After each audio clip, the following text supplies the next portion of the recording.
I don't want to bring anybody down, but I do just have to acknowledge there's a lot going on in our city right now. It's a really sad time for Louisville. We had a mass shooting, and it's just kind of unbelievable. So you know how sometimes a cloud hangs over you or your family? Well, right now it's hanging over our whole city. So I just want everyone to keep Louisville in your prayers, and for Louisville to stay strong. It's kind of unbelievable, honestly, that, I mean, I guess every city experiences this, and unfortunately it was just our turn. So I just wanted to acknowledge that is going on here, and for everyone, and to ask everyone to keep us in their prayers. Thank you. I'm glad you mentioned that. I've been thinking about you guys, and Yeah. and I think, like you said, it seems like it's happening everywhere, and in a lot of ways I think that makes our work even more important. Yes. To be raising, yes, praying for our city. Thank you for that. You know, to be raising a generation that does things differently, but also to have these uplifting messages.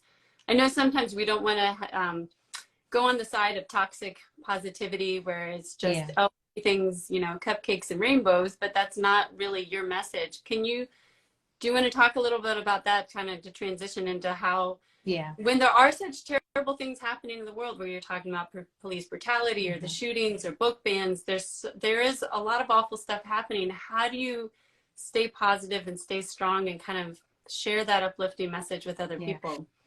I want to say hi to Watana that said praying for our city. She actually, I've been knowing her a long time, so thank you so much for joining us today, and thanks to everybody who is joining us. And what a great transition, really, to talk about what is going on here in Louisville, but also to talk about the work that we do, not only at Makeaway or me as an author, but also the work that Multicultural Children's Book Day does. She says, "Hey, beautiful." Thank you. I take all of that. For the longest time, I'd be like, oh, you know, I couldn't take compliments, but I'm taking them all now. So if you don't learn anything else today, learn that lesson. Take the compliments when you get them. So thank you. Thank you again for that. I appreciate that.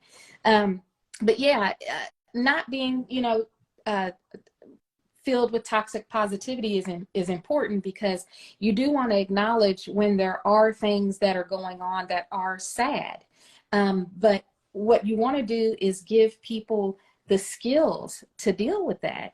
And I think one thing that's been missing, and I know tomorrow, catch us over on the Makeaway Media Instagram Live, because we're going to talk a little bit about the K Club, which I founded during the pandemic. Because so many kids, I was hearing from families that kids were not feeling connected, and that kids were struggling with rates of anxiety and depression at a higher rate than ever. Some of that has to do with the pandemic. Some of that has to do with being out of school for quite a while. And some cities, like Louisville was one of the cities that was out of school very long. But also, you know, when you do talk about the world we live in here in America, with mass shootings, and there's so much political divide, there's a lot of political divide. And that's why I wrote the book, This is the Earth, quite a while ago. I didn't plan to talk about This is the Earth. I was wondering if I had a copy up here that I could show. But I wrote This is the Earth in response to the political divide, because I felt like we weren't teaching children the language of peace. Children don't know how to listen. And, you know, if you don't agree with me, that's okay. But in our political discourse, it's not okay. We see people name calling and, you know, being threatening, even being threatening. It's not even just name calling anymore. It's threatening violence.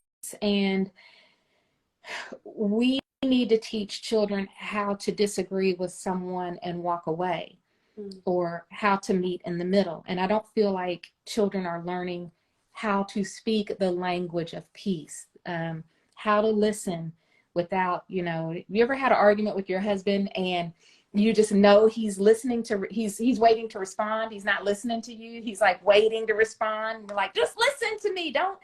Don't be so quick to respond. Or, you know, doesn't even have to be your husband, really. It could be a sibling or your child or somebody you work with, because that's a very common flaw that we have as humans is we're poor listeners a lot of the time. But yeah, you know, at Makeaway, we talk a lot about kindness and being hopeful, which, gosh, just the skill of how to be hopeful, which being grateful is a big part of that. Just the skill of how to be hopeful and how to be grateful is such a huge skill that we really need to be teaching children today, because I think that when someone does something like go to a school, which I still just can't even believe this is our life. When somebody does something like go to a school or a workplace or anywhere, a concert, wherever, and shoot a lot of people, you have to believe that they have zero hope in any kind of future, not only for themselves, but for us as human beings to be able to do something like that. You know, you can villainize the shooter, and I'm not trying to make a shooter any kind of hero at all, but you can villainize the shooter all you want to, but you really have to look at us as a society. And so I think that's what Makeaway Media and Read Your World Multicultural Children's Book Day, I think that's what both of our organizations do, is try to humanize people by telling their stories that weren't allowed to be told for a very long time. Yeah, and I think a lot of, you know, of what you're talking about is the empathy, which I know is a big part of the books that you write. And also, I love that you're talking about hope as a skill, because I think we don't usually think that. We think that somebody's either hopeful or they're not.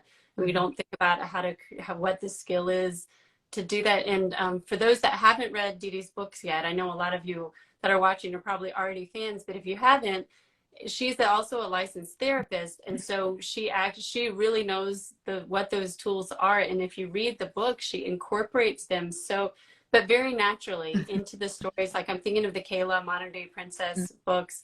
You have a lot of those skills like built into where you're teaching kids how to be grateful, what to do if they're having a really hard time, like to remember those anchors so that they could remember positive things in their life. And these are all really built into the books, because like you said, they really are skills. And yes. Can you talk a little bit about how the inspiration behind starting Makeaway Media, because I know a lot of it grew out of your practice working with kids and seeing that they needed these kind of tools and what kind of message they needed.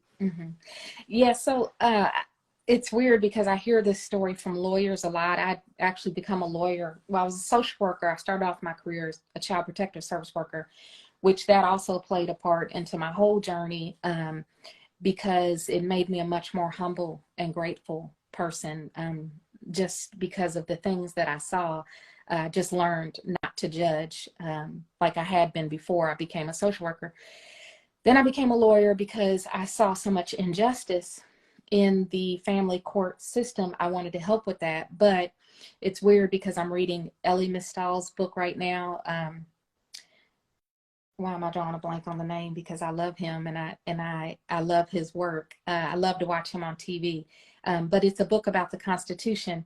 And I just started reading it. And he even talks in there about how when he finished law school, he wanted nothing to do with law school at all. So this is kind of a common journey for lawyers. Lawyers are some of the most unhappy people on the earth. And that is not a slam. That's the truth. That's the truth. So I finished law school and then I didn't want to be a lawyer anymore. And so I became a therapist because there are a lot of the same principles in law and counseling. You know, you still have to problem solve. You still have to, you help people, you advocate for people. So there are a lot. Allow me to retort. Thank you. I appreciate that. How could I forget? Don't anybody show Elie this video because I am like a total fan of his. Allow me to retort. Right. I think my defense is I was so focused on my books, I couldn't picture any others. So thank you again for telling that. But yeah, and allow me to retort. Ellie says the same thing, that when he finished law school, he wanted nothing to do with it. So I became a therapist, and as I started working with kids on problem solving and just navigating the world, I began to see that, you know, one of the things that they were missing the most was hope. They just, many of them just really aren't able to see tomorrow, which is a common problem for most kids. You know, kids don't have a delay of gratification. You know, they want everything now, now, now. They do have trouble seeing the future because they don't have the perspective behind them, you know, that shows them that, you know, things will be okay. You know, we know that things will be okay because we have the perspective of seeing the mountains we climbed before. Well, kids don't have those mountains they climbed before. So when they face their first mountain, if they're not given certain skills, they can, you know, totally lose it when they approach the first mountain. So that's what I wanted to do. I wanted to write books that taught children how to develop that skill of hope and to know in the core, you know, that doesn't mean you can't be upset. It doesn't mean you can't yell and scream and cry, because those are all normal ways to show emotion. But you have to believe in your core that after you cry, you go and you try your hardest, and things will turn out the way that they are supposed to turn out. Might not always be exactly the way you want it to be, but they will turn out the way they're supposed to. So that's how I took the journey to start writing books, because I wanted to tell these stories. And then I named my company Makeaway, just kind of because everybody would always ask me, how do you do all these things? And my reply literally would always be, I don't know. I made a way and I did it. And that was the truth. I don't know how I went to law school at night and was a child protective service worker during the day. I have no idea how I did that. It was horrible. One of the worst things I've ever done in my life. I wanted to quit halfway through, and my husband was like, we've come too far. Which I thought that was cute that he said we have come too far. So because of him, I didn't quit. I made it through. He said, tell me whatever you need and I'll make it happen so you can finish this journey. And I am glad, even though I don't practice as a lawyer, I did pass the bar and all of that. But even though I don't practice as a lawyer, I am glad that I finished Journey, because I think it made me a real tough cookie. But that's what Makeaway is all about. It's about, you know, it's really hard to, it's not that you won't be anxious or you won't be depressed, but it's really hard to stay in a deep depression, or definitely it's hard to go out and harm other people when you feel good about yourself and you know you have a future. And so that's what hopes and dreams do, is they help you feel good about yourself, and they help you believe you have a future and a bigger purpose here. And that ties right into the fact that your company focuses on diverse children's books, because part of how you help kids feel good about themselves is if they see really positive images of themselves in the media, like in the book. Can you talk a little bit about that? Because I know that's something you're really conscious about doing. Well, I noticed as a therapist, I started using books with kids because it was just a really good way to break open a conversation in a gentle way, you know, without sitting there and asking them a lot of questions. And I noticed if I had a book with a kid that looked like them, or that, you know, had some experience like them, like if I was working with a child in foster care and the book was about a child in foster care, then the child was always way more engaged in the book and much more likely to have a true, genuine conversation with you about what was going on in their life. So when I started telling these stories that I wanted to tell about hope and dreaming and perseverance, I realized it was important for me to make sure that I offered an opportunity for diverse characters to take lead roles in these books, because there just weren't that many books. And in fact, I published a children's Christmas book, and I think, I mean, I don't say this to like brag like I had the first book.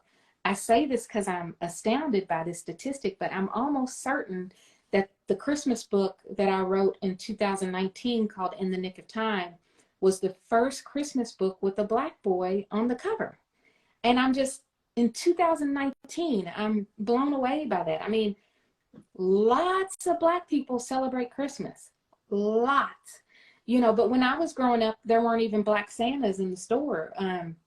That's kind of a new thing too. You can buy a Black Santa now. And I felt like that story was so cute and also successful that I wrote another book called In the Nick of Time too, that just came out last Christmas, again featuring a Black boy on the cover. And in the book there was a Black Santa, because I noticed that there was a comment somewhere I saw that said that we're starting to get more holiday books, but a lot of the books didn't have Black Santas in them.